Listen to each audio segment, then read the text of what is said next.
Sometimes a man has to lose everything to find what he never knew he had. There's no shame deeper than standing in front of your child, knowing you can't provide the life they deserve. Terry Williams felt that weight pressing down on his chest as he stared at his late father's broken-down house in rural Georgia. At 52, after losing his mechanic job when the shop closed, this crumbling place was all he and his 9-year-old son Marcus had left. His sister Angela called it worthless junk. His brother Gavin laughed at the inheritance, saying Terry got stuck with nothing but problems.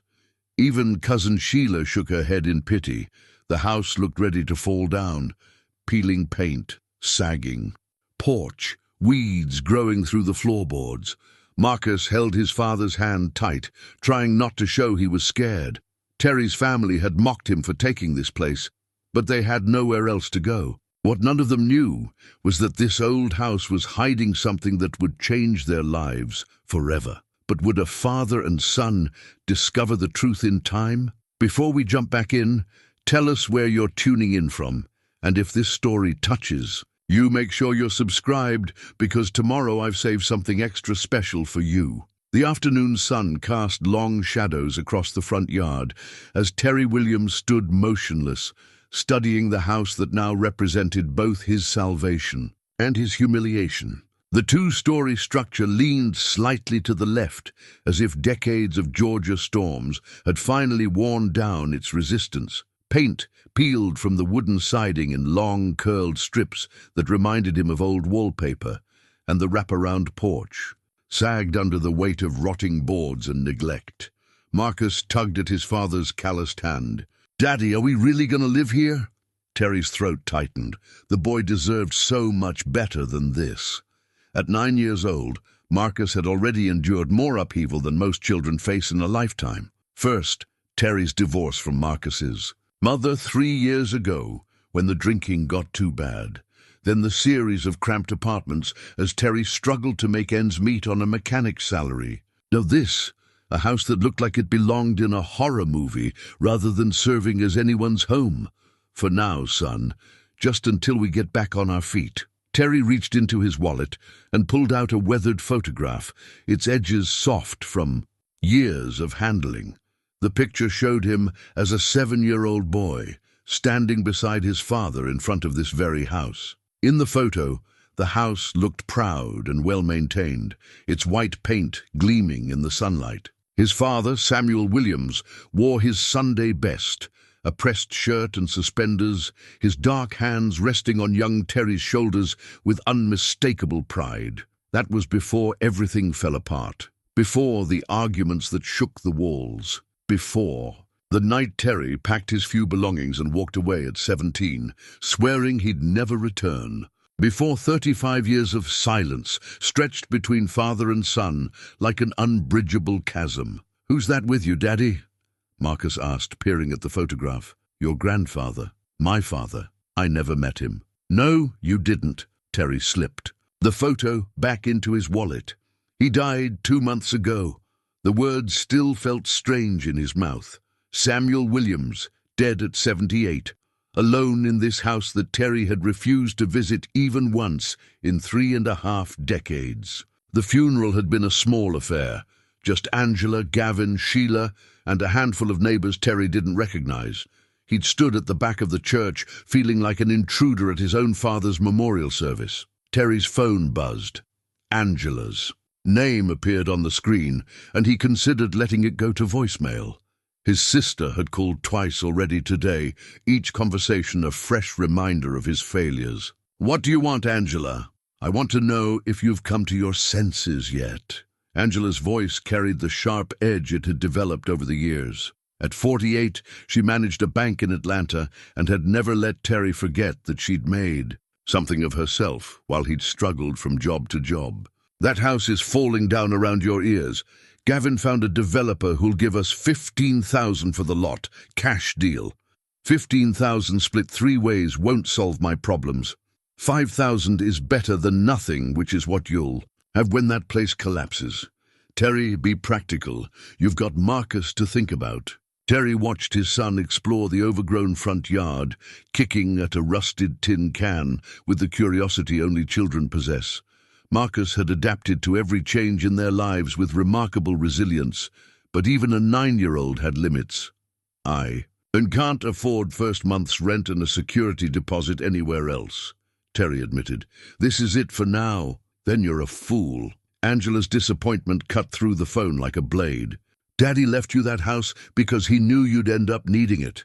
He always said you'd come crawling back eventually. The line went dead. Terry stared at his phone, Angela's words echoing in his mind. Had his father really expected him to return? Had Samuel Williams spent 35 years waiting for a son who never came home? Daddy, look at this. Marcus stood by the front porch steps, pointing at something in the yard. Terry walked over to find an old toolbox, its red paint faded too, a dull rust color. The metal handles were worn smooth, and the corners showed the kind of wear that came from decades of honest use. Terry knelt and opened the toolbox. Inside, carefully arranged and still coated with a thin layer of protective oil, were hand tools that spoke of craftsmanship and pride. A set of wood chisels with handles worn smooth by patient hands. A carpenter's square with measurements etched so precisely they might have been done by machine. Sandpaper in various grits folded neatly and labeled in his father's careful handwriting. This wasn't the toolbox of a lazy man or someone who took shortcuts. These tools belonged to someone who cared about doing things right. Were these Grandpa's tools? Marcus asked. I think so. Terry lifted a hand plane from the box, feeling its weight and balance. The blade had been sharpened recently, and the wood of the handle showed the kind of patina that came from years of skilled use. Your grandfather was handy with his hands. That. Much was true, though Terry had chosen to forget it during the angry years that followed his departure. Samuel Williams had worked construction during the week and spent weekends maintaining this house with meticulous care. He'd taught Terry the basics: how to hold a hammer properly, how to read a level, how to measure twice and cut once. But Terry had been too young to appreciate the lessons and too eager to escape rural Georgia for the promises of city life. They climbed the sagging porch steps carefully, testing each board before putting their full weight on it. The front door, stuck in its frame, swollen from humidity and neglect, but it opened with a groaning protest that echoed through the empty house. The interior smelled of dust and old wood, with an underlying scent that might have been his father's. Aftershave or pipe tobacco. The living room stretched before them, dominated by a stone fireplace that had seen better days. Furniture covered in white sheets gave the space a ghostly quality, as if the house were frozen in time. Marcus ran ahead, his footsteps echoing on the hardwood floors. There's a kitchen back here, and stairs. Terry followed more slowly, taking in details he'd forgotten or never noticed as a child. The ceilings were higher than he remembered, giving the rooms a sense of spaciousness despite the modest square. The footage.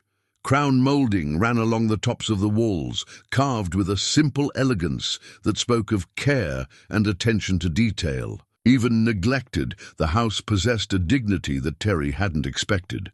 In the kitchen, outdated appliances and peeling linoleum told the story of a man living alone without much concern for modern conveniences. But the cabinets were solid wood, built to last, and the deep farmhouse sink showed signs of recent use. His father had lived here until the end, maintaining what he could and letting the rest slowly deteriorate. Daddy, there's no electricity. Terry flipped a light switch with no result. Of course, the utilities had been disconnected. He'd have to contact the power company tomorrow, assuming he could scrape together the deposit money. For tonight, they'd make do with the camping lantern in his truck and the sleeping bags he'd packed along with their few possessions. Upstairs, 3 bedrooms opened off a central hallway. The largest room clearly belonged to his father. A simple bed with a hand-carved headboard, a chest of drawers that matched the bed, and a bookshelf filled with volumes on carpentry, local history, and what appeared to be civil rights literature. Terry paused at the bookshelf, surprised by the collection. When had his father developed an interest in history? The second bedroom contained a twin bed and dresser, probably kept ready for grandchildren who rarely visited. The third room was empty, except for boxes stacked along one wall and a sewing machine positioned near the window to catch the afternoon light. "Can this be my room, Daddy?" Marcus stood in the doorway of the second bedroom, his eyes bright with the possibility of having his own space for the first time in months. "Sure, son." As evening approached, they carried their bags inside and set up their temporary camp in the living room. Terry had brought sandwich fixings and a cooler with ice that would last another day or two.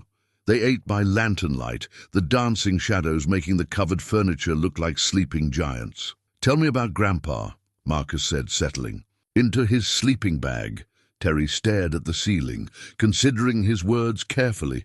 How do you explain a father who was both gentle and stern, who taught patience through example, but whose silence could fill a room with tension? How do you describe the weight of expectations and the crushing disappointment of a son who chose to run rather than understand? "He was a good man," Terry finally said. "We just didn't see eye to eye on some things." "What kind of things?" "Adult things, complicated things." Marcus accepted this non-answer with the wisdom of a child who understood that some subjects were too heavy for bedtime conversations. Soon his breathing deepened into the rhythm of sleep, leaving Terry alone with his thoughts and the settling sounds of the old house. Outside, crickets chirped their nighttime symphony, and somewhere in the distance, a train whistle called across the Georgia countryside. Terry closed his eyes and tried to remember the last time he'd felt truly at peace. The answer came to him with uncomfortable clarity.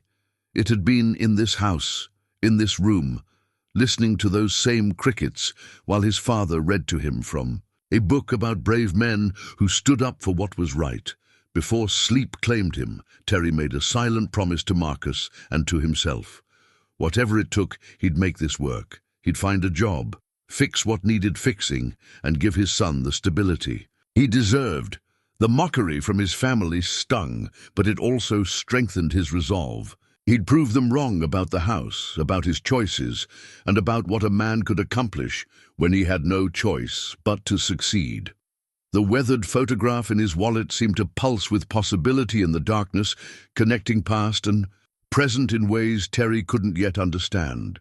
Tomorrow would bring new challenges, but tonight, surrounded by the walls his father had maintained with such care, Terry Williams felt something he hadn't experienced in years, the first stirring of hope. The morning sun streamed through dusty windows as Terry woke to the sound of Marcus moving around upstairs. 3 days had passed since their arrival, and they'd fallen into a routine of sorts: cold cereal for breakfast, trips to the gas station for ice to keep their food cold, and careful navigation around the house's various hazards. Today, Terry planned to assess what repairs were most urgent before the power company arrived to restore electricity. "Daddy, I'm hungry," Marcus called from the kitchen.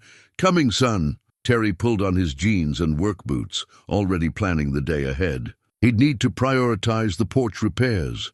Several boards felt spongy underfoot, and he didn't want Marcus falling through. After that, he'd tackle the leaking faucet in the kitchen and see about the loose gutters on the east side of the house. In the kitchen, Marcus sat at the small table with a bowl of cereal, using the last of their milk. The boy had adapted to their circumstances with remarkable grace, treating their camping-style existence like an adventure rather than a hardship. Terry envied his son's resilience. "After breakfast, we'll check out that old garage," Terry said, pouring coffee from the thermos he'd filled at the gas station. "See if there's anything useful out there." The garage stood separate from the house, a simple structure that had seen better days. Its double doors hung slightly askew, and ivy had claimed most of the exterior walls.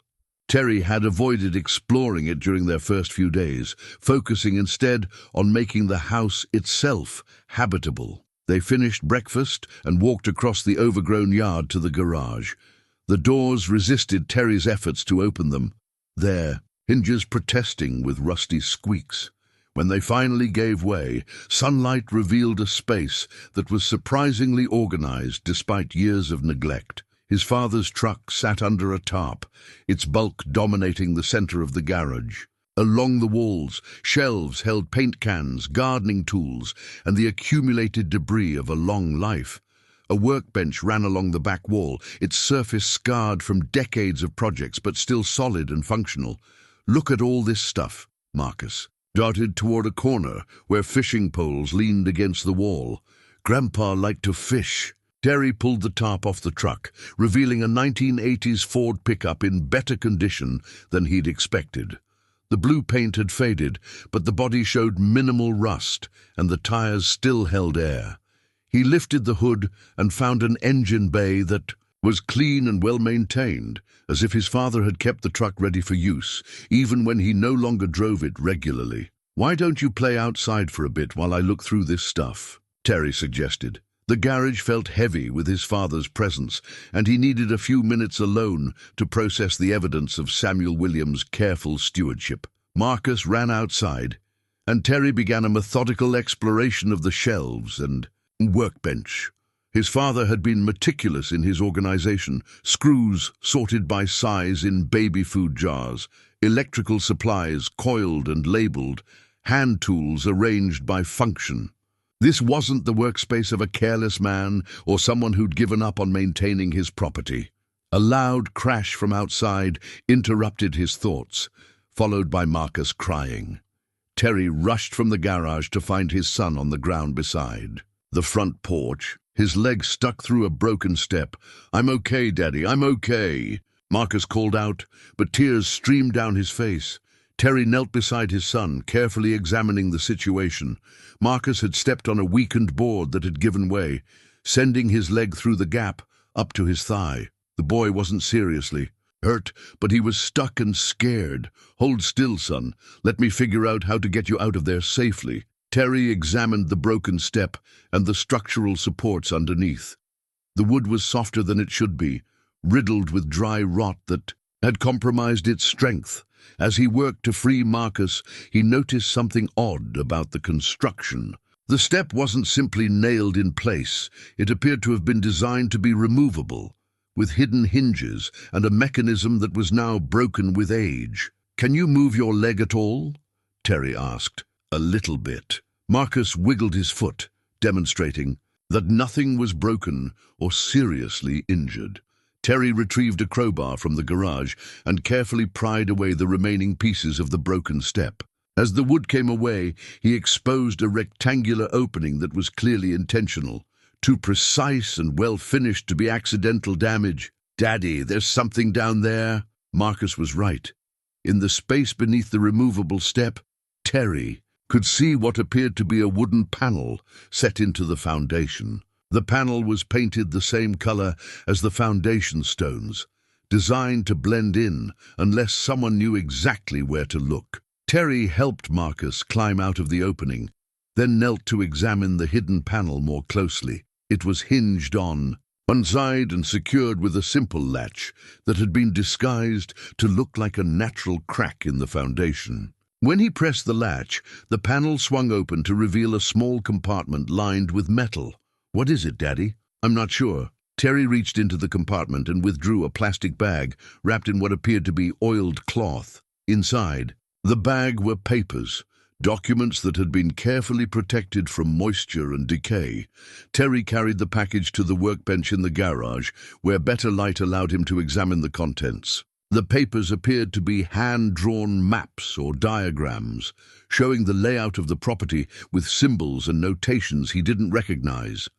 Some areas were marked with what looked like dates from the 1960s, and several locations on the property were circled in red pencil. "Is it treasure maps?" Marcus asked, pressing close to see. "I don't think so, son." Terry studied the drawings more carefully. They showed not just the house and garage, but detailed layouts of the interior spaces, including areas that didn't match Terry's memory of the house's configuration. According to these drawings, there should be additional rooms or spaces that he hadn't discovered. His phone rang, interrupting his concentration. Gavin's name appeared on the screen. "You need to get out of that house before it kills you both," Gavin said without preamble. Angela told me about the developer's offer. Take the money and find someplace safe to live. Marcus fell through a step this morning, but he's fine. Exactly my point. That place is a death trap. Daddy should have torn it down years ago instead of letting it fall apart around him. Terry looked at the maps spread across the workbench. Then at the hidden compartment they'd discovered purely by accident. Maybe there's more to this house than we realized. Like what? More rotten wood? More broken steps? I found some papers hidden under the porch. Drawings or diagrams that show the house differently than it actually is. Gavin laughed, but it wasn't a pleasant sound. You think Daddy hid treasure or something? Terry, you're grasping at straws. That old man spent his last 20 years alone, in that house, probably talking to himself and drawing crazy pictures. Don't let desperation make you start believing in fairy tales. After ending the call, Terry returned to studying the documents. The more he examined them, the more convinced he became that they weren't the products of an aging man's imagination. The drawings were too precise, too carefully executed, and too consistently referenced to specific locations and dates. Someone had created these maps for a purpose, and they'd hidden them with considerable care.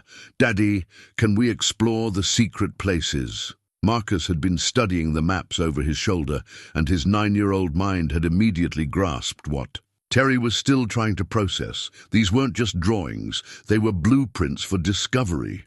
Maybe, Terry said. But first we need to fix that step so nobody else gets hurt. As they worked together to secure the broken porch step with a piece of plywood, Terry's mind raced with questions. Why had his father hidden these documents? What did the symbols and notations mean? And most troubling of all, if these maps were accurate, what else about his father's life had Samuel Williams kept hidden from his family? The afternoon sun cast long shadows across the yard as Terry hammered the last nail into the temporary repair. Marcus sat nearby, still studying the maps, with the intense concentration only children bring to puzzles and mysteries. "Daddy," Marcus said quietly. "I think Grandpa was keeping secrets."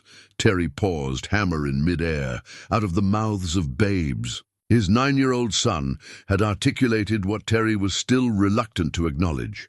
Samuel Williams had been far more than the simple, difficult man Terry had spent 35 years trying to forget. The hidden compartment and its carefully preserved contents suggested planning and purpose that went beyond anything Terry had attributed to his father. Tomorrow, he decided, they would begin following the maps to see what other secrets the property might reveal. As evening approached, and they prepared for another night by lantern light, Terry found himself looking at the house with new eyes. What had appeared to be simple neglect might actually be deliberate concealment. What he dismissed as his father's quirks might have been security measures, and what his family saw as worthless inheritance might actually be something far more valuable than any of them had imagined. The next morning brought the power company truck and blessed electricity. Terry watched the technician reconnect the service, while Marcus explored the yard with renewed energy. The previous day's discovery, having transformed their surroundings from a burden into an adventure. With lights and refrigeration restored, the house felt less like a camping trip and more like a home, however temporary. Once the technician left, Terry spread the mysterious maps across the kitchen table and studied them in proper light. The drawings were even more detailed than he'd first realized, showing not just the main structures, but also what appeared to be underground passages, hidden rooms, and carefully marked escape routes. Numbers and letters were scattered across the diagrams, and dates in the 1960s appeared alongside several locations. "Look, Daddy!" Marcus pointed to a symbol near the garage. "That looks like the toolbox we found." Terry followed his son's finger to a small square marked with the initials SW and a date from 1963. If the map was accurate, there should be something significant buried or hidden near where they discovered his father's tools. "You might be right," Terry admitted. "Should we go look?" They walked to the garage, Terry carrying the map and Marcus practically bouncing with excitement. The toolbox sat where they'd left it, but now Terry examined the area around it with new attention. According to the diagram, they should be looking for something approximately 3 feet to the left of the toolbox's current position. Terry knelt and brushed away decades of accumulated leaves and debris. Beneath the organic matter, he found a section of concrete that didn't match the rest of the garage floor, newer, poured separately, and carefully disguised to blend with the original construction. "There's definitely something here," Terry murmured, running his hands along the edges of the newer concrete. This whole section was added later. A tap on the garage doorframe made them both turn. An elderly black woman stood in the doorway, leaning heavily on a wooden cane. Her silver hair was pulled back in a neat bun, and her dark eyes held a sharpness that suggested age hadn't diminished her mental acuity. "You must be Samuel's boy," she said, her voice carrying the slow cadence of rural Georgia. "I'm Evelyn Henderson. I live in the house just beyond those trees." Terry stood, brushing dirt from his knees. "Terry Williams. This is my son, Marcus." "Hello, ma'am," Marcus said politely. Mrs. Henderson smiled at the boy, then turned her attention back to Terry. "I knew your daddy for near 40 years. Good man. Quiet, but good. I was sorry to hear you didn't make it to the funeral service." Was there?" Terry said defensively. "I sat in the back." Mrs. Henderson's expression suggested she saw through his discomfort. "Samuel talked about you, worried about you, said you were too proud for your own good, just like he used to be." The words stung because they carried the ring of truth. Terry had always prided himself on his independence, his refusal to ask for help even when he desperately needed it. It was a trait that had cost him his marriage and nearly cost him his relationship with Marcus. "Mrs. Henderson," Terry began, then hesitated. "How do you ask someone if your father was involved in something? Secretive without sounding paranoid or foolish?" "You found something, didn't you?" the old woman said, her eyes twinkling. "Something that's got you asking questions about what Samuel was really up to all those years." Terry glanced at Marcus, then back at Mrs. Henderson. "Maybe. I'm not sure what to make of it."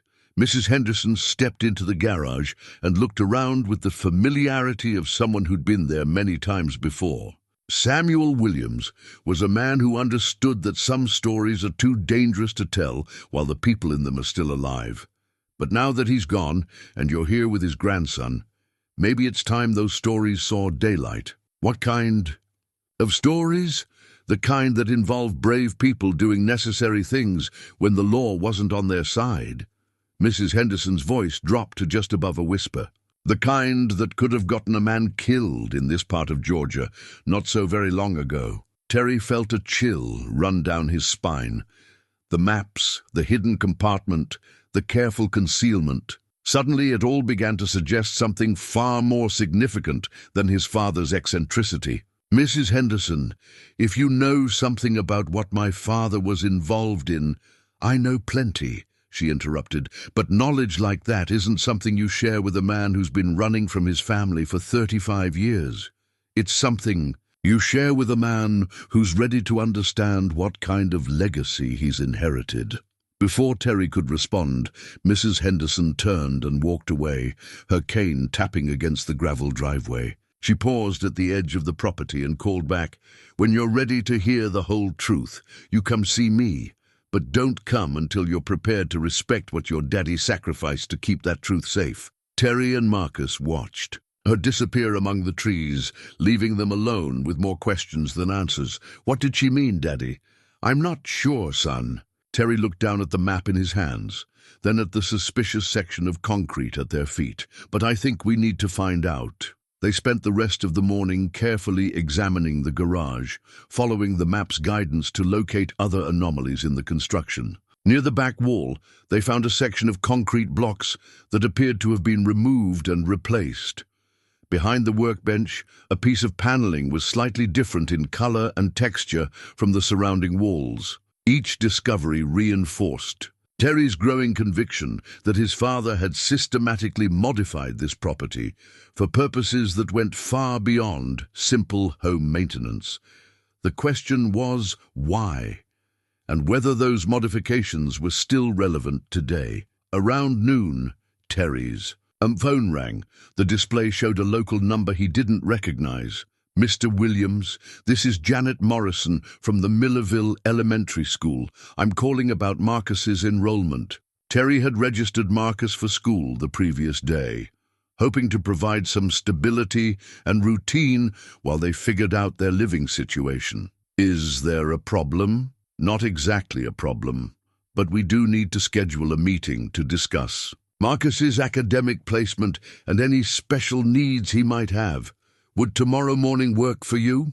Terry agreed to the appointment, grateful that Marcus would soon have structure and social interaction beyond their current isolation. After ending the call, he found his son examining the maps with a magnifying glass he'd discovered in his grandfather's toolbox. "Daddy, look at this." Marcus pointed to a series of small symbols along what appeared to be property lines. "These look like they're marking hiding places or meeting spots." The boy was right. The symbols were too regularly spaced and too carefully positioned to be random. They formed a pattern that suggested a network of some kind, but a network for what? Terry made a decision that surprised him with its clarity. Tomorrow, after meeting with Marcus's teacher, he would visit Mrs. Henderson and ask her to explain what his father had really been doing all those years. Whatever secrets Samuel Williams had kept, whatever risks he'd taken, Terry was finally ready to learn the truth. The afternoon sun slanted through the garage windows as father and son continued their exploration. 2 generations connected by a mystery that was slowly revealing the courage and complexity of the man who had built their bridge between past and future. The meeting at Millerville Elementary went better than Terry had expected. Marcus's teacher, Ms. Rodriguez, was a woman in her 30s with an easy smile and genuine warmth that put both father and son at ease. Her classroom walls were covered with historical timelines and photographs of local landmarks, suggesting a teacher who valued community connections. "Marcus scored very well on his placement tests," she told Terry as Marcus explored the classroom's reading corner. "He's reading above grade level, and his math skills are solid. I think he'll do just fine here." "That's good to hear. We've had a lot of changes recently." Ms. Rodriguez nodded understandingly. "Moving can be difficult for children, but Marcus seems resilient. He's already asking questions about local history, which is wonderful. We're actually starting a unit on civil rights history next month, focusing on events that happened right here in Georgia." Terry felt a familiar prickle of interest. "What kind of events?" "Oh, the usual curriculum material. The Montgomery bus boycott, the March on Washington, the Freedom Riders. But I like to include local connections when possible. There were quite a few brave people in this area during the 1960s who helped with voter registration and organizing. Most of their stories never made it into the history books." As they walked to the car after the meeting, Marcus chatted excitedly about his new classroom and the friends he'd already begun to make. Terry listened with half his attention, the other half focused on Ms. Rodriguez's casual mention of local civil rights activities. The timeline was too coincidental to ignore. The dates on his father's maps corresponded exactly with the period she'd described. Instead of driving straight home, Terry made a detour to Mrs. Henderson's house. The small white cottage sat on a meticulously maintained lot, its flower beds showing the kind of care that came from decades of patient attention. Mrs. Henderson answered the door before Terry had finished climbing the front steps. "I wondered when you'd be back," she said, gesturing for them to follow her inside. The living room was modest but comfortable, dominated by a stone fireplace and walls lined with family photographs spanning several generations. Mrs. Henderson settled into a well-worn armchair and indicated that Terry and Marcus should take the couch. "Mrs. Henderson," Terry began, "I need to know what my father was involved in. I found maps and diagrams that suggest he was doing something more than just maintaining his property." The old woman studied him for a long moment, her dark eyes searching, his face as if looking for something specific. Finally, she reached into a drawer beside her chair and withdrew a small notebook bound in cracked leather. "This belonged to your daddy," she said, opening the notebook to reveal pages covered in his father's careful handwriting. "He gave it to me for safekeeping about 5 years ago, when his health started failing. Said if anything happened to him, and you ever came back asking questions, I should let you read it." Terry accepted the notebook with trembling hands. The page Mrs. Henderson had opened to contained a single entry, dated 3 months before his father's death. If Terry is reading this, then maybe I was wrong about him. Maybe he's finally ready to understand that a man sometimes has to choose between being safe and being right. I chose right, even when it cost me my son's respect. The house holds the proof of what we accomplished. I pray he'll see it as something to be proud of, not ashamed of. "What did he accomplish?" Terry asked, his voice barely above a whisper. Mrs. Henderson took back the notebook and turned to an earlier page.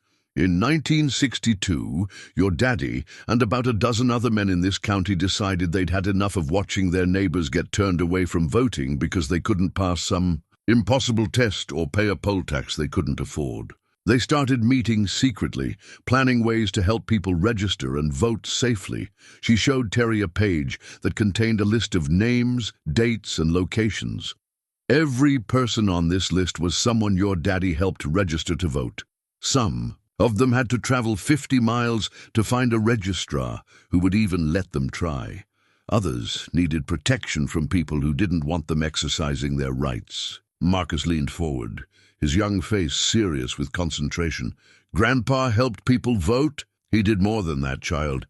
He turned his house into a safe place where people could meet and plan. He built hiding places in case anyone came, looking for trouble. He used his truck to drive people to and from registration sites when it was too dangerous for them to go alone." Terry felt a strange mixture of pride and guilt washing over him. All those years, he'd thought his father was just a stubborn old man stuck in his ways. Samuel Williams had been quietly risking his life to help others claim their basic rights as Americans. "Why didn't he ever tell me?" Mrs. Henderson's expression softened. "Because you were young and angry and looking for any excuse to leave. Samuel knew that if you understood what he was doing, you'd either try to stop him or get yourself involved in something that could have gotten you killed. So he let you think he was just your boring, difficult daddy." Terry turned pages in the notebook, finding detailed accounts of meetings held in his childhood home, lists of supplies hidden in the garage, and records of families who had found temporary shelter when threats forced them to leave their own homes temporarily.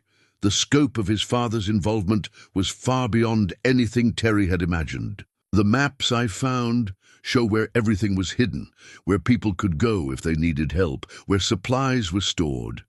Mrs. Henderson nodded. "Your daddy was organized. Had to be. One mistake could have gotten a lot of good people hurt." "Mrs. Henderson," Marcus said quietly, "were you involved too?" The old woman smiled.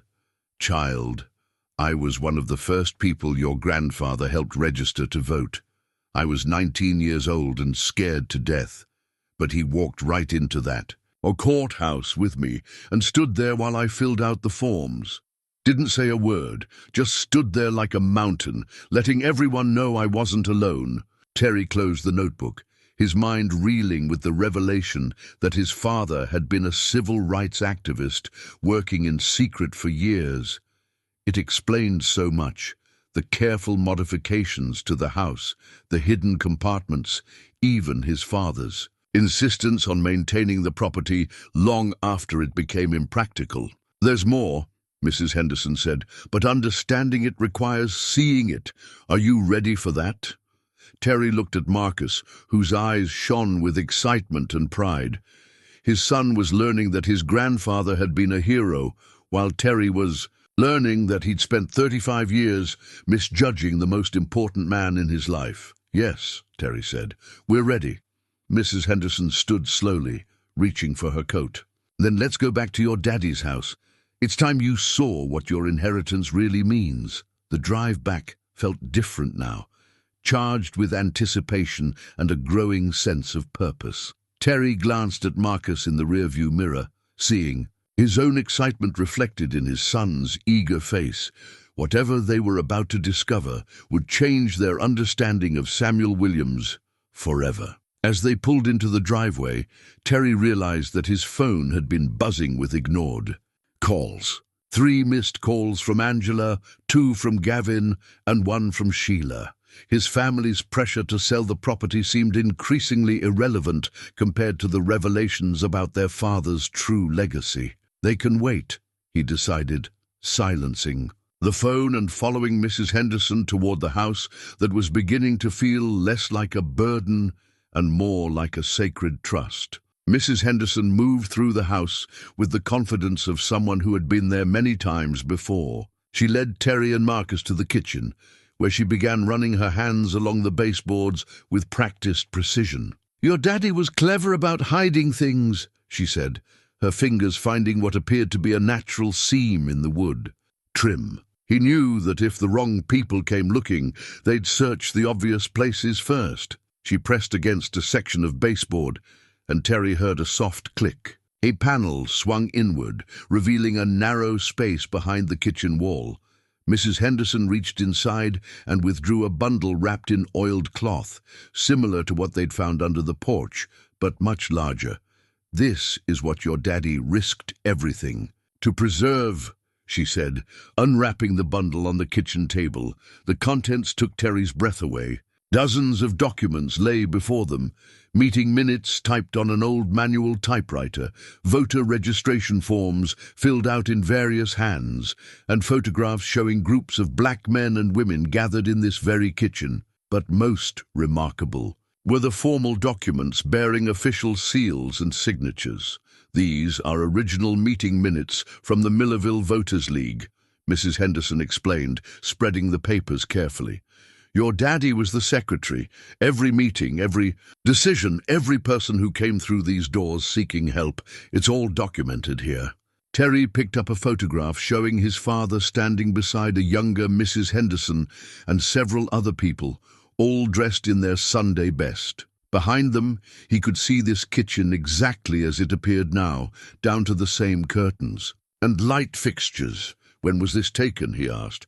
"August 1963, the week before the march on Washington. We were planning a voter registration drive to coincide with the march, trying to show that the movement wasn't just happening in big cities like Washington and Birmingham." Marcus leaned over the table, studying a document that appeared to be a hand-drawn map of the county. "What are all these X marks?" "Houses where people could stop if they needed help or a safe place to stay," Mrs. Henderson explained. "Your grandfather coordinated a network that stretched across 3 counties.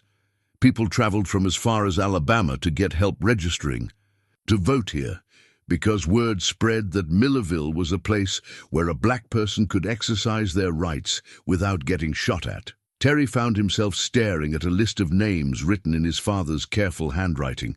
Some were followed by check marks, others by dates, and a few by notations that simply said, "Successful registration." How many people did he help? Over 300 by my count. But it wasn't just about numbers. It was about proving that ordinary people could organize and make change happen, even when the law wasn't on their side. Mrs. Henderson picked up a manila folder from the bottom of the stack. "This is the part your daddy was most proud of, and the most dangerous part of what he did." Inside the folder were carbon copies of official correspondence between various government agencies, FBI, state police, and local sheriff's departments. Terry's blood ran cold as he realized what he was looking at. They were watching him. They were watching all of us. But your daddy was smart. He made copies of everything, kept records of who was putting pressure on local officials to stop our activities. "Look at this one." She handed Terry a letter dated September 1964, addressed to the Millerville sheriff from someone identifying himself as a concerned citizen. The letter demanded that outside agitators be arrested and that illegal voting activities be stopped. "Immediately, the sheriff showed this to your daddy privately," Mrs. Henderson continued. "Told him he was trying to keep things peaceful, but that pressure was mounting from Atlanta to shut down our activities. Your daddy used that information to help people stay safe. Terry turned the page and found his father's handwritten response, a detailed account of voter registration activities, noting that everything being done was completely legal under federal law, and requesting official protection for citizens exercising their constitutional rights. He documented everything to protect you all and to protect the truth. Your daddy always said that someday, when it was safe, people needed to know what really happened here. He said the history books would probably leave out the small towns and the ordinary people who made the movement work. Marcus had been quietly examining a box of photographs. Now he held up a picture that made Terry's heart stop. It showed a young Terry, maybe 8 years old, sitting on the front porch while several adults held what was clearly a serious discussion in the background. "I remember this," Terry said slowly. "I remember people coming to the house for meetings. I thought they were just neighbors visiting. Your daddy worked very hard to make it seem normal and innocent. He didn't want you to understand the danger, didn't want you to carry that fear." Terry felt a crushing wave of regret. All those years of thinking his father was secretive and distant, when in reality Samuel Williams had been protecting his son from knowledge that could have endangered them both. "Mrs. Henderson, why are you showing me this now, after all these years?" The old woman carefully rewrapped the documents, her movements deliberate and reverent. "Because these records belong in a museum or a university archive where scholars can study them. Because the people who risked everything deserve to be remembered properly. And because your daddy always hoped that someday you'd be ready to help him finish what he started." "What do you mean, finish what he started?" "He wanted to establish this house as a historic site, officially recognized for its role in the civil rights movement. He had plans drawn up, applications prepared, everything ready, but he needed family support, and he never felt like he could ask you for that." Terry looked around the kitchen with new eyes. This wasn't just his childhood home, it was a piece of American history, a place where ordinary people had gathered to demand their rights as citizens. The meetings that had annoyed him as a child had been planning sessions for one of the most important social movements in the nation's history. "How do we make that happen?" Mrs. Henderson smiled, the first truly joyful expression Terry had seen. From her, "First, we document everything properly. Then we contact the National Park Service and the State Historical Society. Then we make sure your daddy's story gets told the way it deserves to be told." As they carefully returned the documents to their hiding place, Terry felt a fundamental shift in his understanding of himself and his family. He wasn't just a failed mechanic who'd inherited a burden. He was the guardian of a legacy that honored the best of what America could be. "Daddy," Marcus said quietly as they prepared to leave, "I'm proud that Grandpa was my grandfather." Terry knelt beside his son, seeing in the boy's face the same sense of purpose that had driven Samuel Williams to risk everything for what was right. "I am too, son. I am too." The next morning brought a visit from Dr. Elizabeth Carter, a historian from the University of Georgia, who had driven down from Athens after Mrs. Henderson called her the previous evening. Dr. Carter was a small woman with steel-gray hair and the intense focus of someone who had spent decades studying the civil rights movement. "Mrs. Henderson tells me you've discovered some remarkable documents," she said, setting up a camera and scanning equipment on the kitchen table. "If what she's described is authentic, this could be one of the most complete records of grassroots civil rights organizing that I've ever encountered." Terry watched nervously as Dr. Carter examined each document with the care of an archaeologist. He'd spent half the night wondering if he was making the right decision by allowing outsiders access to his father's secrets. But Marcus's excitement and Mrs. Henderson's steady encouragement had convinced him that the story was too important to keep hidden. "These meeting minutes are extraordinary," Dr. Carter murmured, photographing each page. "Most groups from this period kept minimal records because of security concerns.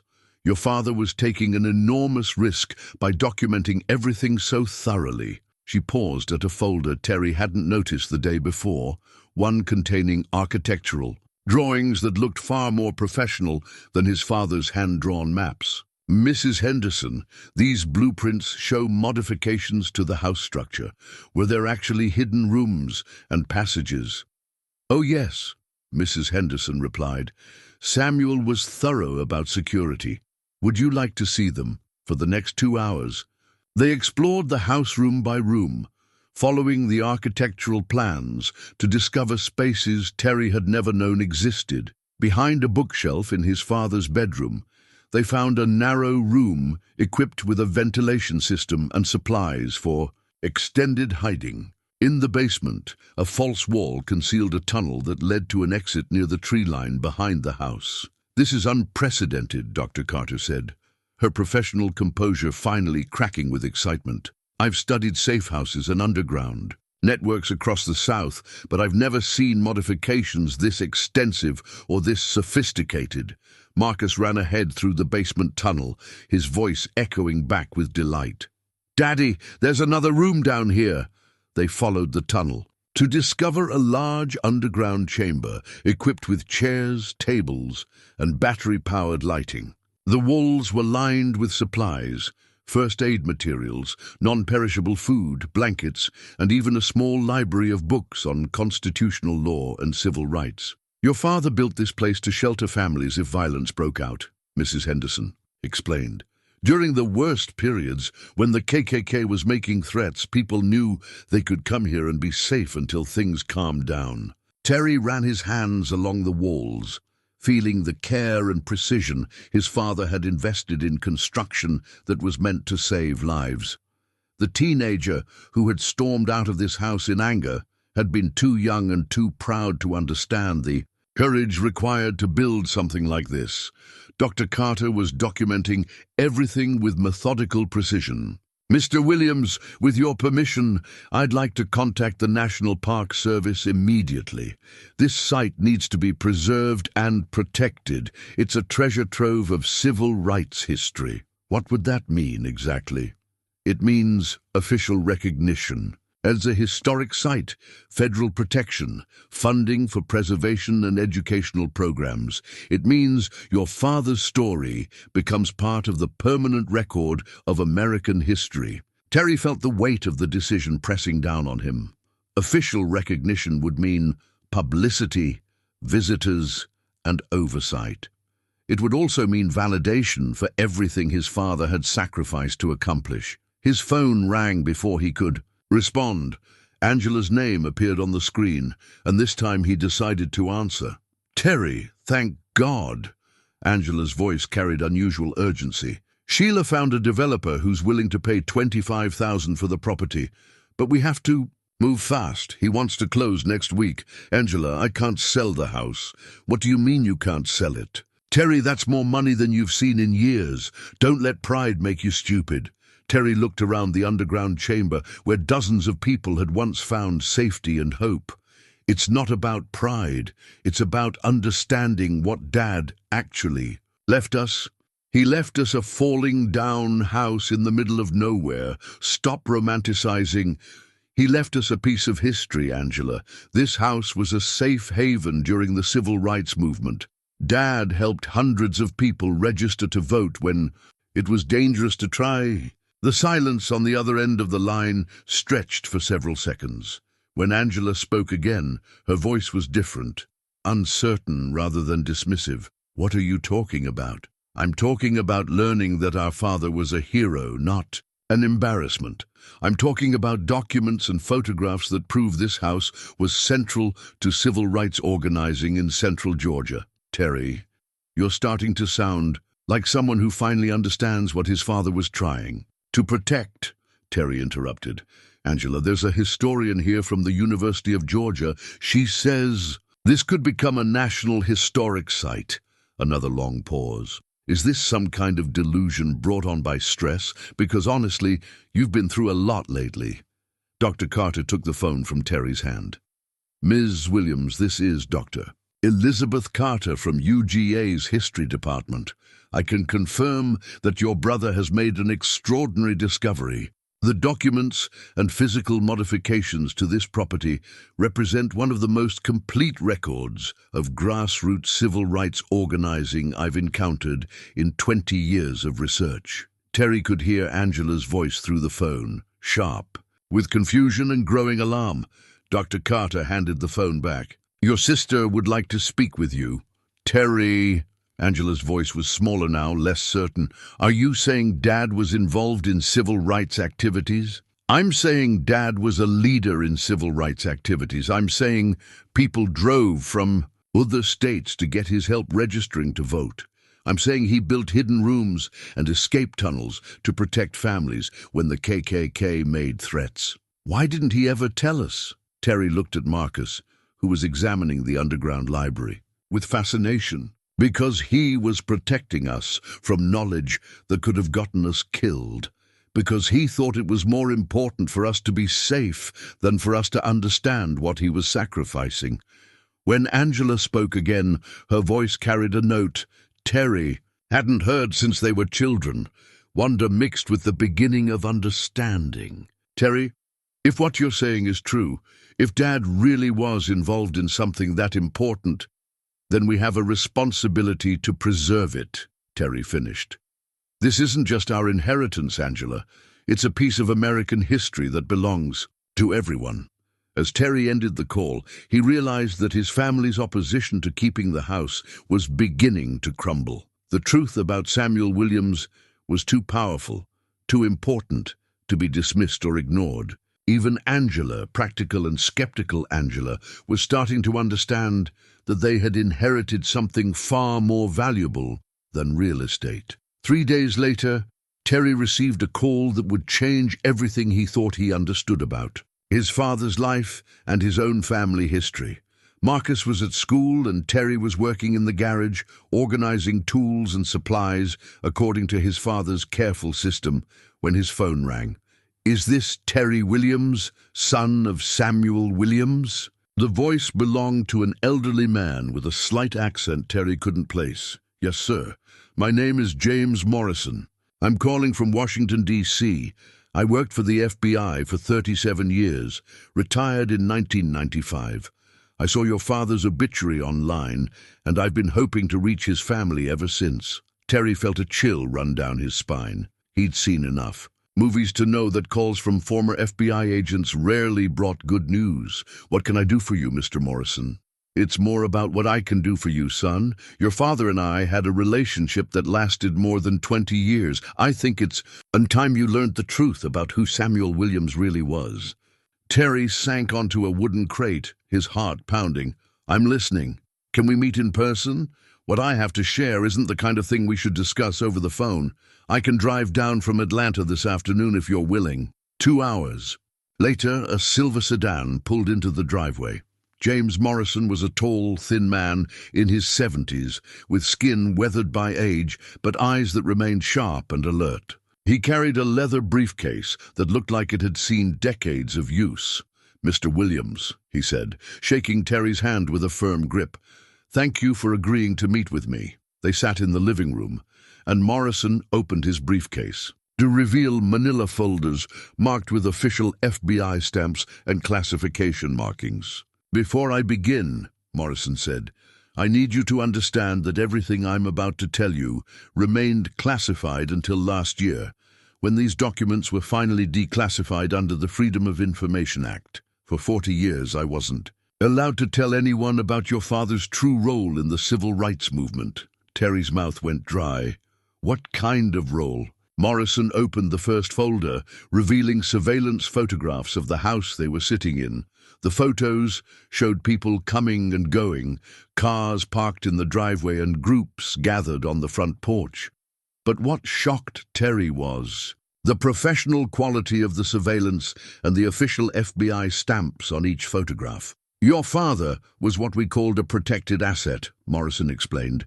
He was under official surveillance, but not for the reasons you might think. The FBI was watching him to keep him safe, not to build a case against him. I don't understand. Morrison turned to another page.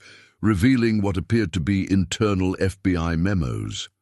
In 1962, we received credible intelligence that the Ku Klux Klan was planning to target civil rights organizers in central Georgia.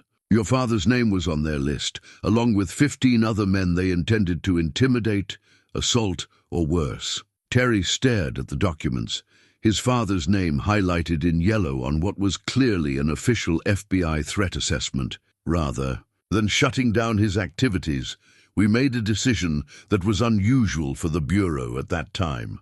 We decided to protect him so he could continue his work. Your father was helping people exercise their constitutional rights, and we believed that was more important than avoiding controversy. Morrison showed Terry a series of communications between FBI field offices, detailing a surveillance operation designed not to gather evidence against Samuel Williams, but to ensure his safety and the safety of the people who came to him for help. For 12 years, from 1962 to 1974, your father operated under unofficial federal protection. Agents monitored the area around this house, investigated threats against him, and even provided advance warning when we learned of planned KKK activities in the region. Terry's mind raced as he tried to process this information. You're telling me the FBI was protecting my father while he organized civil rights activities? Not just protecting him, coordinating with him. Your father provided us with intelligence about KKK activities and plans. In return, we made sure he had advance warning of any threats, and we ensured that federal voter registration laws were enforced in this county. Morrison opened another folder, revealing carbon copies of reports, written in his father's careful handwriting. These weren't just meeting minutes. They were intelligence reports detailing the activities of white supremacist groups, their leadership structures, and their plans for violence. Your father was one of the most valuable civilian assets the FBI had in Georgia during the 1960s. He saved lives, prevented violence, and helped gather evidence that was used to prosecute dozens of civil rights violations. Terry picked up one of the reports, dated August 1963. His father's words described a planned attack on a voter registration drive, complete with names, dates, and locations. A handwritten note at the bottom, in different handwriting, read, "Intelligence acted upon. Attack prevented. No injuries." How many attacks did he help prevent? 17 documented incidents where advance warning from your father allowed us to intervene before violence occurred. Probably more that weren't formally documented. Morrison pulled out a final folder, this one marked Personal Correspondence. Inside were letters written on FBI letterhead, signed by J. Edgar Hoover himself, expressing gratitude to Samuel Williams for his courageous service to the cause of justice. Mr. Morrison, why didn't my father ever tell me any of this? The old FBI agent's expression softened. Because part of protecting you meant making sure you never knew how dangerous his work really was. Your father insisted that his family remain unaware of the threats and the federal involvement. He wanted you to have a normal childhood, free from the fear that would have come with understanding the risks he was taking. Terry thought about all the arguments he'd had with his father as a teenager. All the times he'd accused Samuel Williams of being secretive and controlling. Now he understood that every restriction, every insistence on knowing where Terry was going and when he'd be back, had been driven by a father's need to protect his son from dangers Terry couldn't even imagine. "There's something else," Morrison said quietly. "Your father's work didn't end in 1974. He continued to provide information about hate group activities well into the 1980s. He was instrumental in helping us track the resurgence of the KKK in the Southeast during that period." Morrison handed Terry a letter dated 1987, written on FBI letterhead and addressed to Samuel Williams. The letter thanked him for information that had led to the arrest of 3 men planning to bomb a black church in Alabama. "Your father never stopped fighting for civil rights, Mr. Williams. He just learned to do it more quietly as he got older." Terry felt tears burning his eyes as he realized the full magnitude of what his father had sacrificed. Samuel Williams hadn't just risked his own life. He'd lived with the constant fear that his family might become targets because of his activities. The distance he'd maintained from Terry wasn't rejection or disappointment.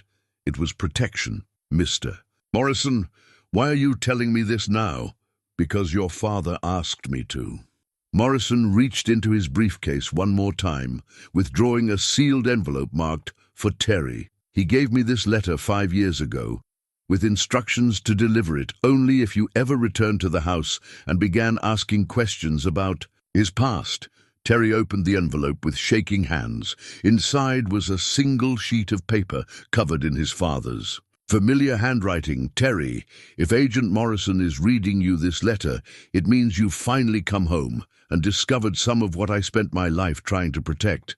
I hope you can forgive an old man for keeping secrets that probably drove a wedge between us. I never told you about the FBI involvement because I needed you to be safe. I never told you about the threats because I needed you to sleep peacefully at night. I never told you how proud I was of the man you became because I was afraid that pride might make you want to follow in my footsteps. And I couldn't bear the thought of putting you in danger. The house and everything in it is yours now. Do with it what you think is right. But know that it represents more than just my life's work.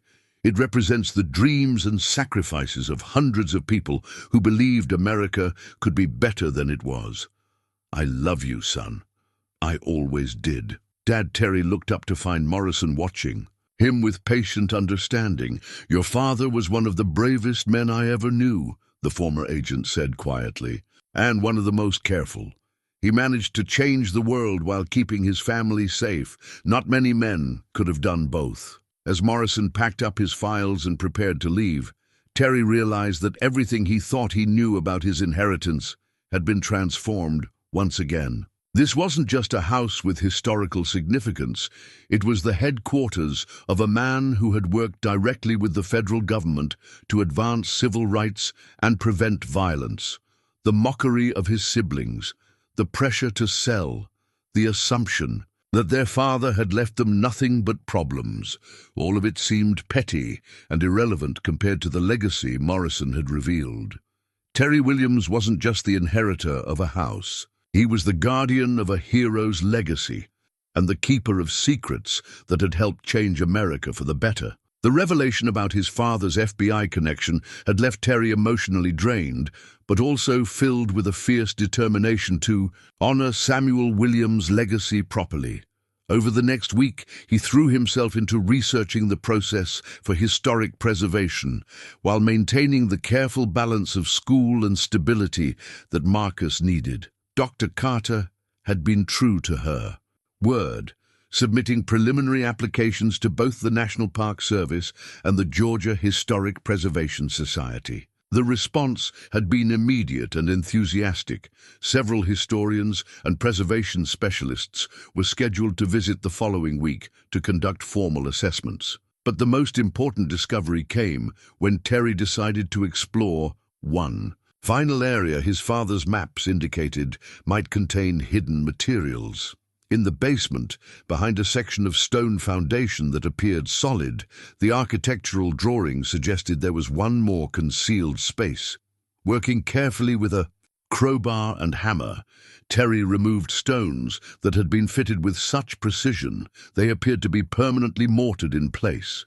Behind them, wrapped in multiple layers of protective material, he found the most remarkable collection yet.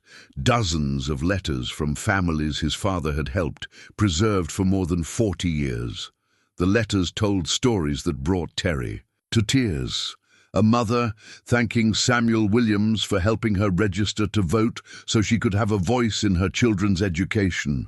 A father expressing gratitude for the safe shelter the house had provided when his family received death threats for attempting to integrate a local school. A young woman writing to say that the courage she'd found in the underground meetings had inspired her to become a teacher, and that she was now helping other young people understand their rights and responsibilities as citizens. Each letter was a testament to the ripple effects of his father's courage. The people Samuel Williams had helped hadn't just gained the right to vote, they'd found the strength to continue fighting for justice in their own communities. Marcus discovered the letter's true emotional impact when he found one written in a child's careful handwriting dated 1968. Dear Mr. Williams, my mama says you helped her vote for the first time. She cried when she came home because she said it felt like America finally belonged to her too. I want to vote someday. I want to help other people vote too. Thank you for making my mama so happy. Your friend, Angela Carter, age 8. Daddy, Marcus said, holding up the letter. This girl has the same name as Aunt Angela. Terry examined the letter more closely, then called Dr. Carter at the university. When she answered, he could hear the excitement in her voice before he even spoke. Mr. Williams, perfect timing. I've been trying to reach you all morning. National Park Service wants to fast-track your application. They're sending a team next week for a full site evaluation. Dr. Carter, I have a question about one of the letters we found. It's signed by an Angela Carter, age 8, from 1968. Any relation? The silence on the other end of the line stretched for several seconds. When Dr. Carter spoke again, her voice was thick with emotion. That's my mother's letter. I knew she'd participated in civil rights activities as a young woman, but she never told me she'd been helped by someone named Samuel Williams. Mr. Williams, your father changed my mother's life, which means he changed mine too. The personal connection added another layer of validation to the preservation effort. Dr. Carter immediately volunteered to coordinate with the National Park Service evaluation team and to help establish the educational programs that would eventually bring visitors to the site. But Terry knew that official recognition would mean nothing if his own family remained divided about preserving the house. Angela had been somewhat supportive since learning about their father's civil rights activities, but Gavin remained skeptical, and Sheila continued to pressure for a quick sale. The crisis came to a head when Sheila arrived unannounced on a Saturday morning, accompanied by a man in an expensive suit who introduced himself as Richard Brennan, a real estate developer from Atlanta. Terry, I've brought Mr. Brennan to see the property, Sheila announced without preamble. He's prepared to offer $30,000 cash, closing within 2 weeks.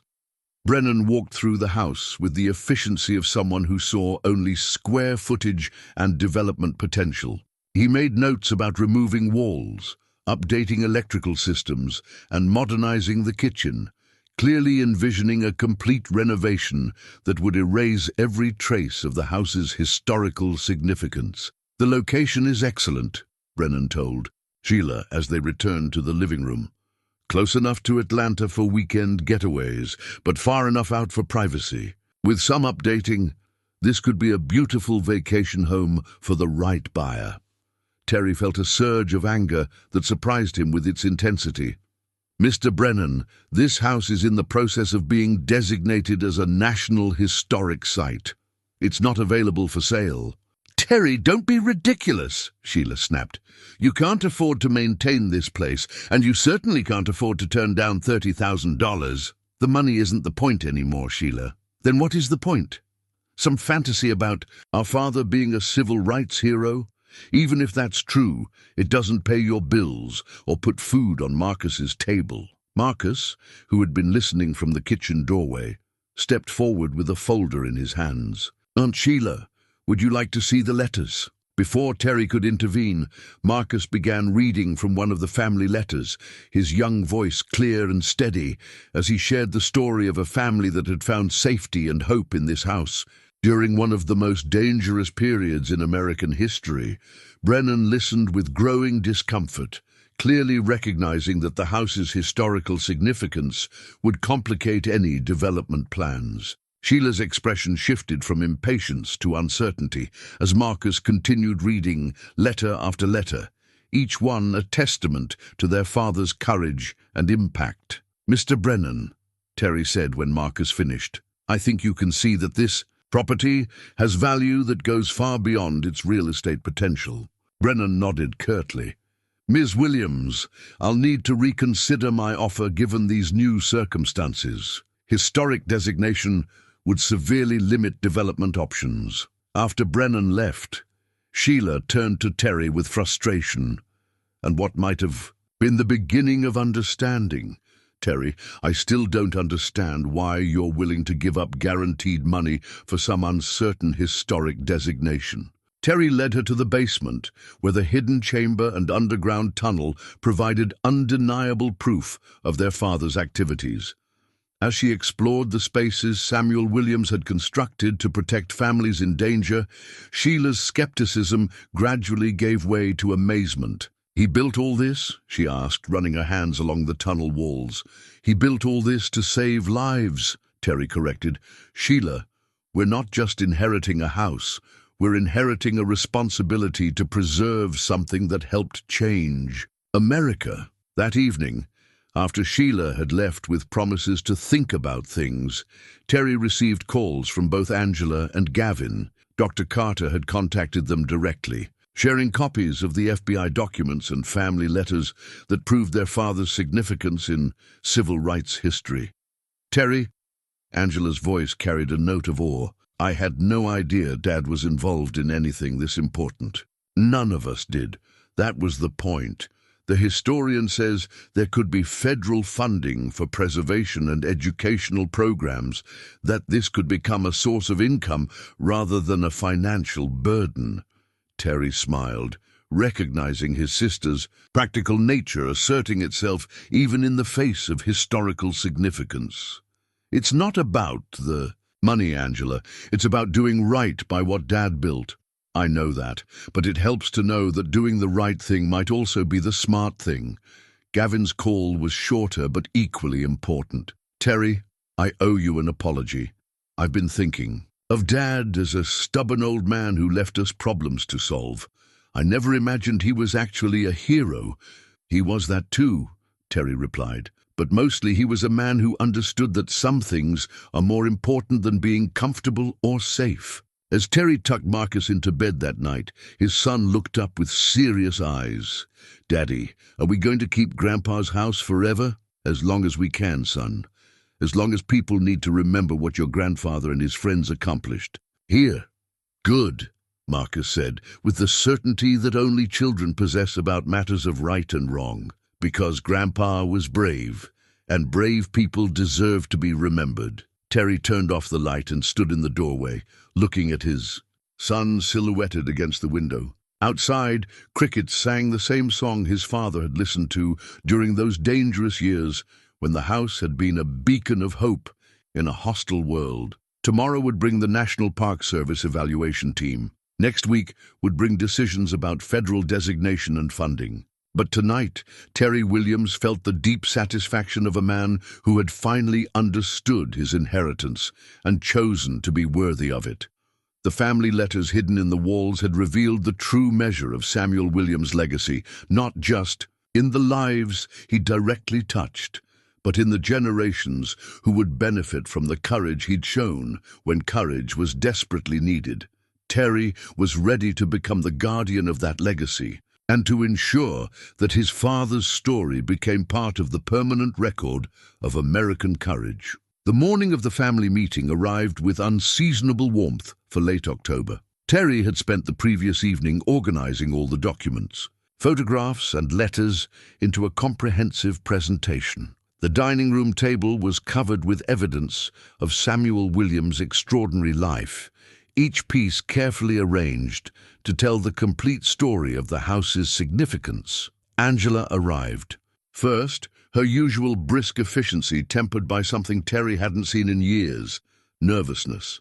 She studied the display with the attention of someone trying to reconcile a lifetime of assumptions with overwhelming new evidence. "My God, Terry," she whispered, picking up one of the FBI surveillance photos. "Look at this house.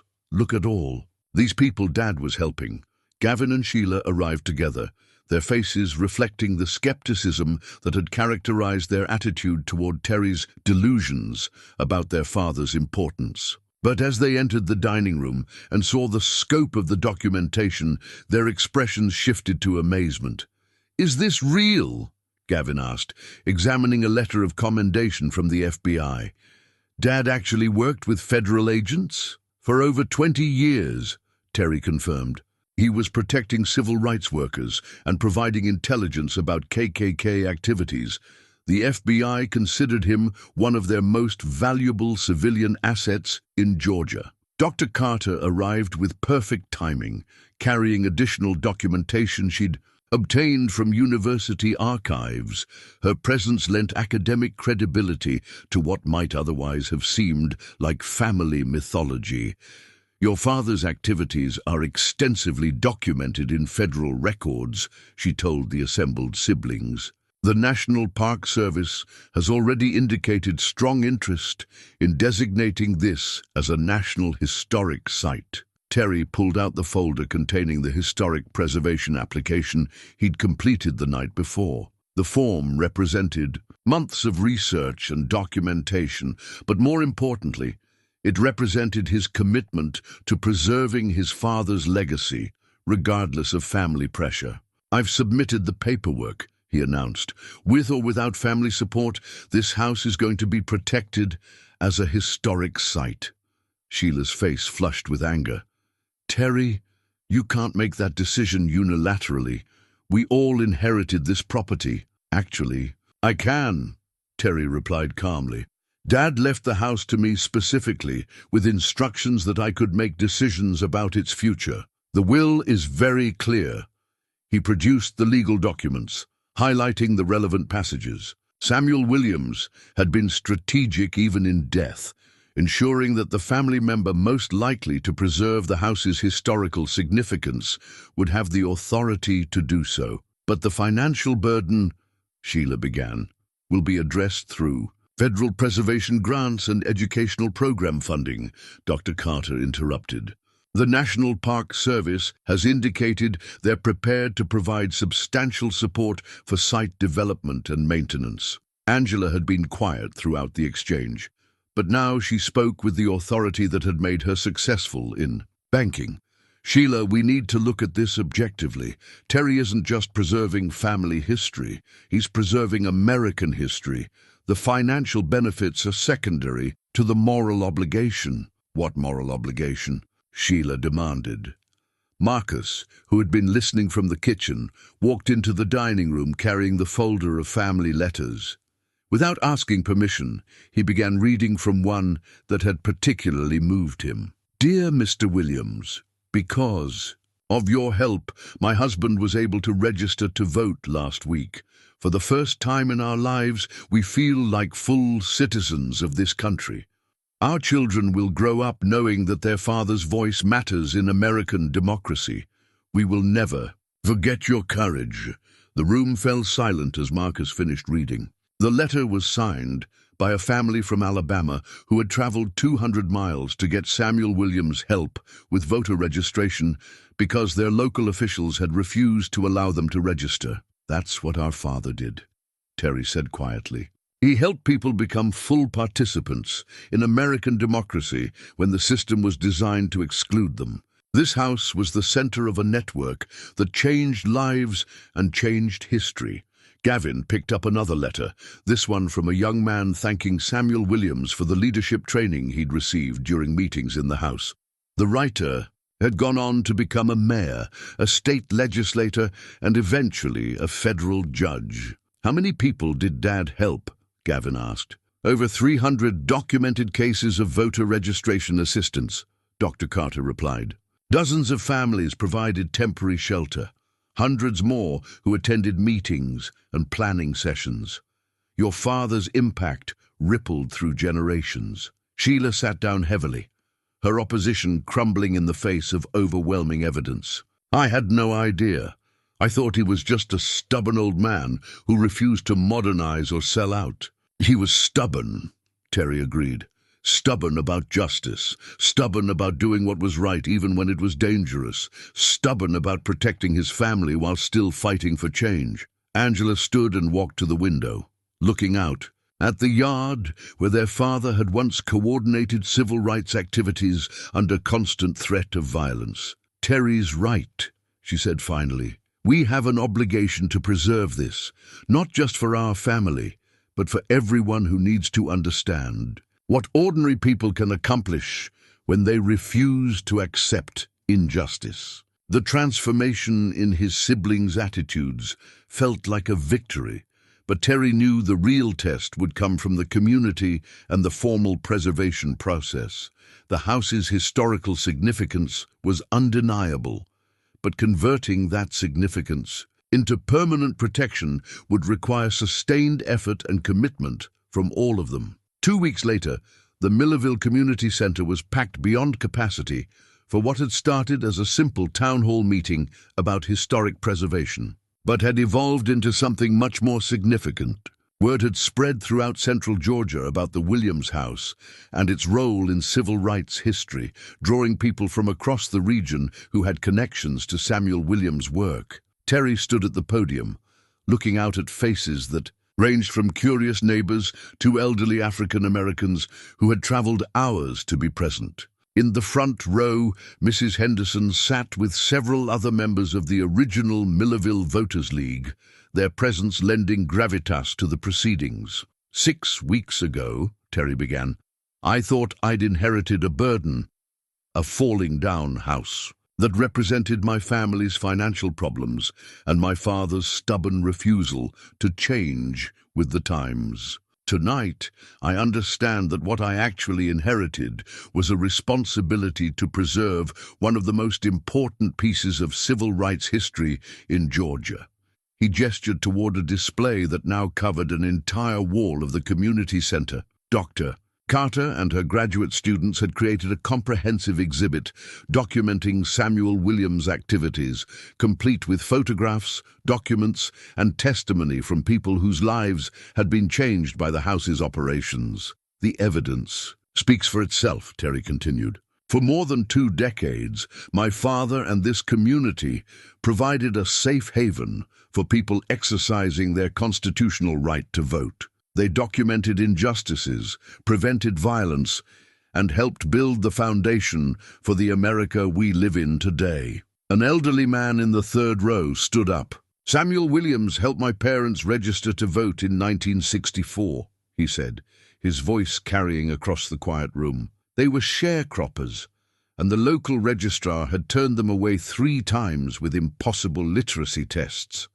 Your father drove them to the county seat, stood with them while they filled out the forms, and made sure their rights were respected. One by one, other people began sharing their stories. A woman whose grandmother had found shelter in the underground chamber during a particularly violent period. A man whose father had attended strategy meetings in the Williams kitchen. A teacher whose parents had been helped by Samuel Williams and who had dedicated her career to civil rights education because of that experience. The most powerful testimony came from James Morrison, who had driven down from Atlanta specifically for the meeting. The former FBI agent's presence commanded immediate attention as he detailed the federal government's recognition of Samuel Williams' contributions to civil rights progress. In my 37 years with the Bureau, Morrison said, I worked with many civilians who supported civil rights activities.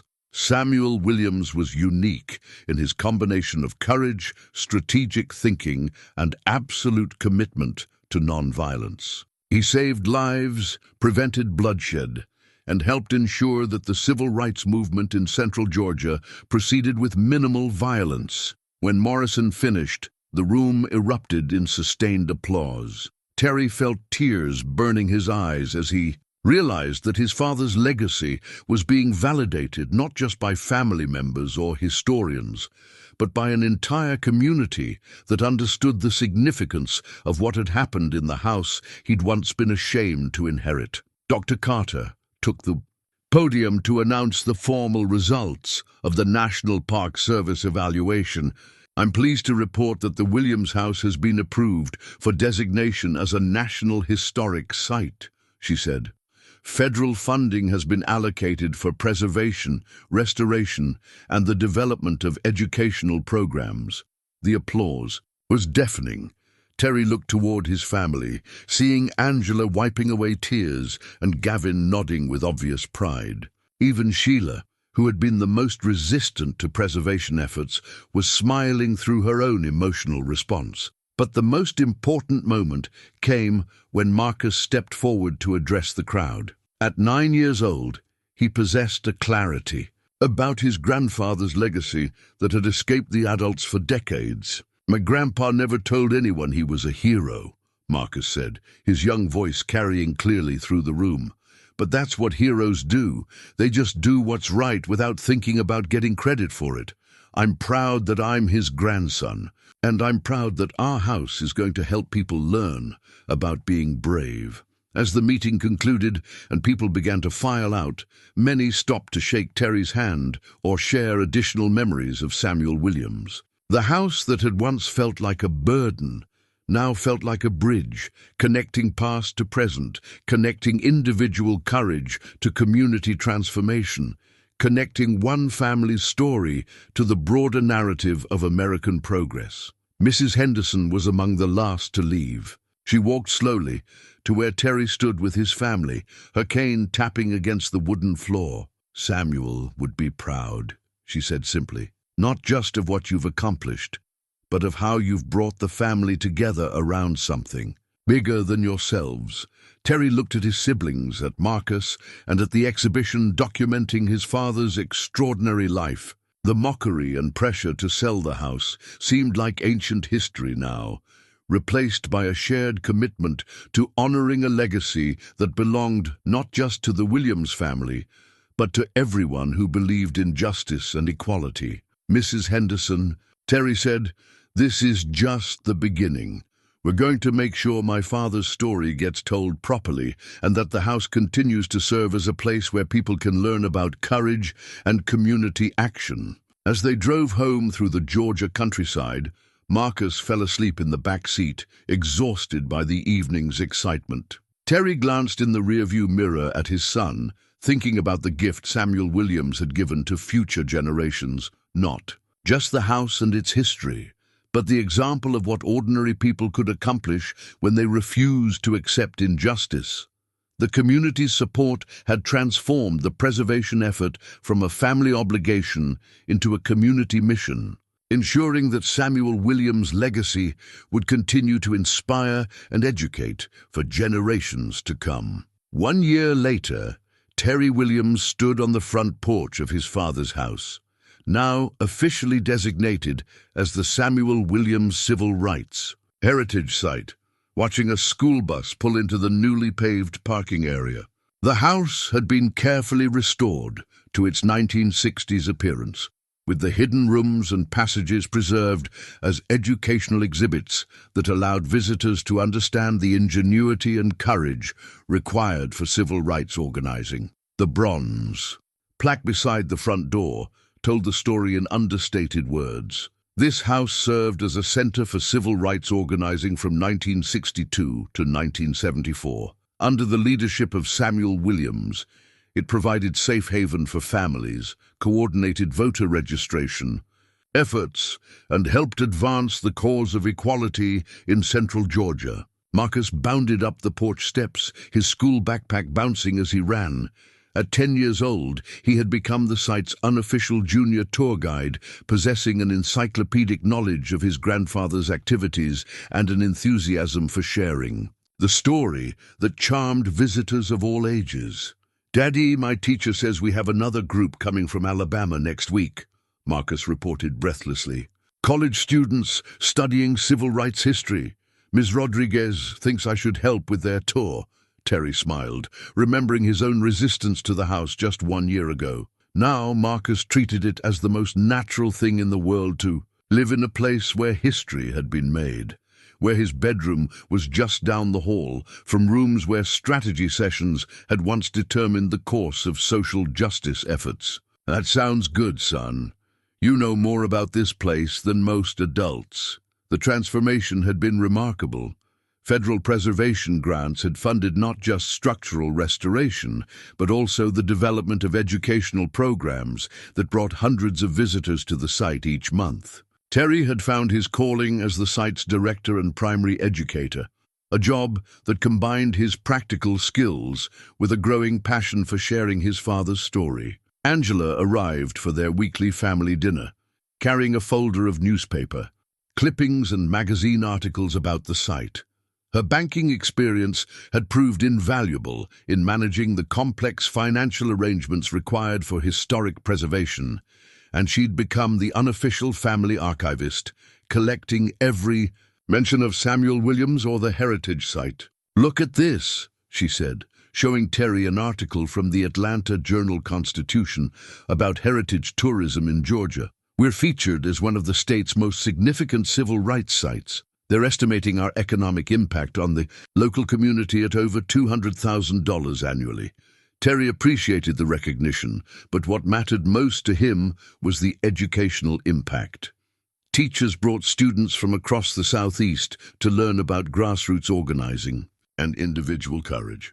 Families whose ancestors had been helped by Samuel Williams made pilgrimages to see where their parents or grandparents had found hope during dark times. Gavin's pickup truck pulled into the driveway, followed by Sheila's sedan. Sunday dinners had become a family tradition, with everyone gathering in the kitchen where so many historic meetings had taken place. The irony wasn't lost on Terry that his family was now closer than they'd been in decades, brought together by their shared commitment to preserving their father's legacy. "How were the visitor numbers this week?" Gavin asked as they gathered. Around the kitchen table, he'd become the site's volunteer maintenance coordinator, using his construction skills to keep the property in perfect condition. 43 visitors over 4 days, Terry reported, including a group from the University of Alabama doing research on the Underground Railroad connections to civil rights organizing. Sheila, who had initially been the most resistant to preservation efforts, now served as the site's volunteer coordinator and had become its most passionate advocate. "I've scheduled 3 more school groups for November, and we have a request from the Smithsonian about possibly creating a traveling exhibit based on Dad's documents." As they shared dinner, Terry reflected on how completely their understanding of Samuel Williams had changed. The man they'd once seen as difficult and secretive was now recognized as a strategic thinker who had risked everything to advance justice. The house they'd once seen as a burden was now a source of pride and purpose. Mrs. Henderson joined them for dessert, as had become her custom. At 87, she remained sharp and engaged, serving as the site's senior historical consultant, and the living link to the era when the house had been an active center of civil rights organizing. "I had coffee with Dr. Carter yesterday," Mrs. Henderson reported. "The university wants to establish a Samuel Williams Fellowship for students studying grassroots social movements. They're planning to fund it with proceeds from the book she's writing about your father's activities." After dinner, as evening approached, Terry and Marcus walked through the house one more time before locking up for the night. The bedrooms that had once sheltered families in danger now displayed exhibits about voter registration and community organizing.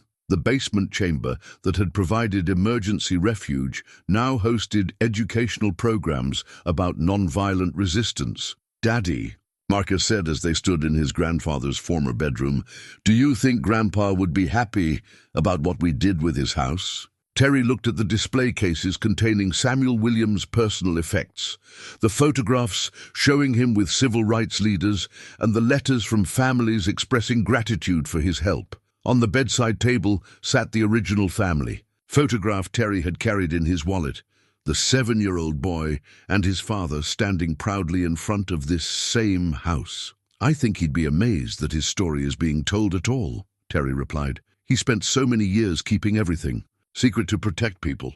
He probably never imagined that someday it would be safe to share what really happened here." Through the window, Terry could see the lights of Millerville twinkling in the distance. The small town had embraced the heritage site with enthusiasm, recognizing it as both a source of pride and economic opportunity. Local businesses reported increased tourism, and the town council had allocated funds for additional historical markers throughout the community. As they prepared for bed, Marcus asked the question that had become part of their nightly routine. "Tell me about Grandpa again." Terry settled into the chair beside his son's bed and began the story that never got old. The story of an ordinary man who had chosen to do extraordinary things, who had risked his safety and his family's security to help others claim their rights as American citizens. Your grandfather understood something that took me too long to learn, Terry concluded. He understood that we don't inherit the earth from our ancestors. We borrow it from our children. Everything he did was about making sure you and kids, like you, would grow up in a better world. Outside, crickets sang their eternal song, the same soundtrack that had accompanied Samuel Williams through decades of dangerous but necessary work. Terry closed his eyes and felt the presence of his father in every beam and board of the house, in every story preserved for future generations, and in the continuing mission to educate people about courage, community, and the power of ordinary individuals to change the world. The house that had once represented his failures had become the foundation for his greatest success, not just as a son finally understanding his father's legacy, but as a man building something meaningful for his own son to inherit. The story of Samuel Williams would continue, carried forward by new generations who understood that freedom requires constant vigilance and that justice demands the courage to act when action is needed.